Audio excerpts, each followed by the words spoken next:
موسیٰ کے ماننے والی بھی ہے اور درخت کے آگے سجدہ بھی کر رہی. آخر ایک دن اس نے سوچا نہ رہے بانس نہ بجے بانسری, درخت کو ہی کاٹ کے پھینک. جب درخت ہی نہ رہے گا تو مسئلے ختم ہو جائیں. دنیا کے کچھ ایسے علاقے ہیں جہاں درخت کا بڑا احترام تھا, جب درخت کٹ گیا ساری بات ہی ختم ہو گئی. چنانچہ کلہاڑی لے کے گھر سے نکلا. اب کوئی اس کے ذہن میں اس وقت پریشانی نہیں ہے کہ ساری قوم کا مقابلہ ہے. اب میں درخت کاٹنے جاؤں گا تو جو درخت کی پوجا کرتے ہیں اور اس کے آگے سجدہ کرتے ہیں کیا وہ مجھے چھوڑ دیں گے؟ میں اکیلا. لیکن نہیں, شرک بدترین گناہ میرے سامنے ہو رہا ہے, میں درخت کو برداشت نہیں کر سکتا. وہ چلا. معصوم کی حدیث ہے اور میں نے کچھ زیادہ ہی اس حدیث کو پھیلا دیا. خلاصہ یہ ہے کہ آدھے راستے پہ پہنچا, شیطان مل گیا. اب اسے نہیں پتا کہ یہ شیطان ہے, لیکن وہ شیطان مل گیا. اور ایک مرتبہ پوجا کہاں جا رہے ہیں؟ کہا وہ درخت کاٹنے جا رہا ہوں. ساری قوم اس کی وجہ سے گمراہی میں. تو کہا یہ ساری قوم جو ہے تو میں مار دے گی. کہا مر جاؤں, اگر پروردگار کے لیے مجھے موت بھی آئے تو قبول. اس نے ہر طرح سے اس کو روکنے کی کوشش. شیطان کا تو کام ہی چل رہا ہے اس درخت کی وجہ سے.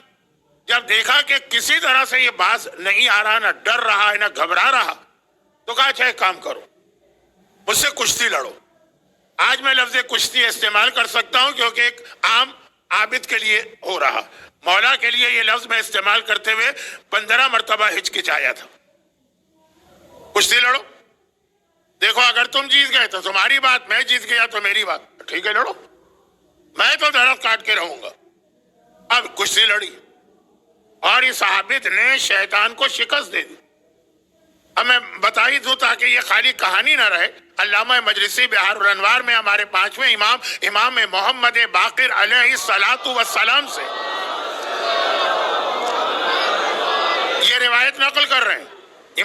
5ویں امام کی روایت نقل کر رہے ہیں کہ اس عابد نے شیطان کو شکست دے دی.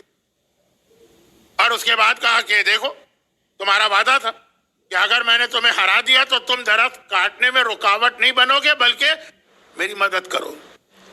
اس نے کہا کہ وعدہ تو ہے, لیکن دیکھو اگر ابھی تو میری بات مان جاؤ تو روزانہ صبح کو جب اٹھو گے تو تکیے کے نیچے 100 درہم کا نوٹ رکھا ہوگا.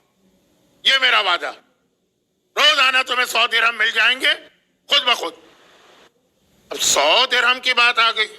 اللہ کے رسول کی 2 پریشانیوں میں پہلی پریشانی, ایک بار اچھا ایک مجلس میں میں نے وہ پڑھا تھا کہ وقت آخر شیطان پانی کے ذریعے سے بہکاتا ہے. اب وہی اس کی بھی حالت کہ 100 درہم اور روز, ایک دفعہ نہیں, روز صبح سویرے.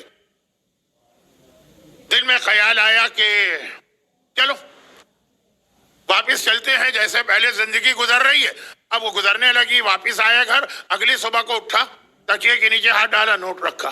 اوہو خوش ہو گئے, اس میں نے بڑا اچھا کام کیا ہے. 3-4 دن, 1 ہفتے یہی رہا. اور اس کے بعد پھر 1 ہفتے کے بعد 8ویں دن جب اس نے تکیے کے نیچے ہاتھ ڈالا کچھ بھی نہیں تھا. یہ وہ اعلان ہے جو خدا نے شیطان کو آسمان سے نکالتے وقت کیا بھی تھا, اور جو مولا کی شیطان سے جنگ ہوئی تھی اس کا تیسری خوشخبری شیطان نے یہی دی تھی. تیسری شکست کے بعد سورہ اسراء کی آیت نمبر 64, بارکھم فی الاموال والاولاد, جا شیطان بھاگ گیا. دشمنان علی کے مال اور اولاد میں شریک ہو جا. وعدہم, اور ان انسانوں سے وعدے کر. پھر خدا نے کہا لیکن یاد رکھو وما یعدہم الشیطان الا غرورا, شیطان کے سارے وعدے جھوٹے ہوتے ہیں, اس پہ بھروسہ نہ کرنا. بھروسہ کرنا ہے تو اللہ کے وعدے پہ کرنا. لیکن شیطان, یہ قرآن نے اعلان کیا, وہاں بھی یہی ہوا. 8ویں دن کچھ نہیں, بلکہ 8واں دن بھی تھا, 8واں مہینہ تھا. 8 مہینے تک ملتے رہے اس کو پیسے. دیکھیے اس سے زیادہ فائدے والا سودا کیا ہے کہ آپ نے نہ کوئی کام کیا نہ کاج کیا, آرام سے ہے, روزانہ صبح 100 درہم مل رہے ہیں. لیکن اب جو آج نہیں ملا تو پھر اس نے کلاڑی اٹھائی. اب تو درخت کو نہیں چھوڑوں گا, کاٹوں گا. چلا, لیکن اب درخت کی جانب توجہ کم ہے, دائیں بائیں دیکھ رہا ہے, وہ پھر نظر آ جائے.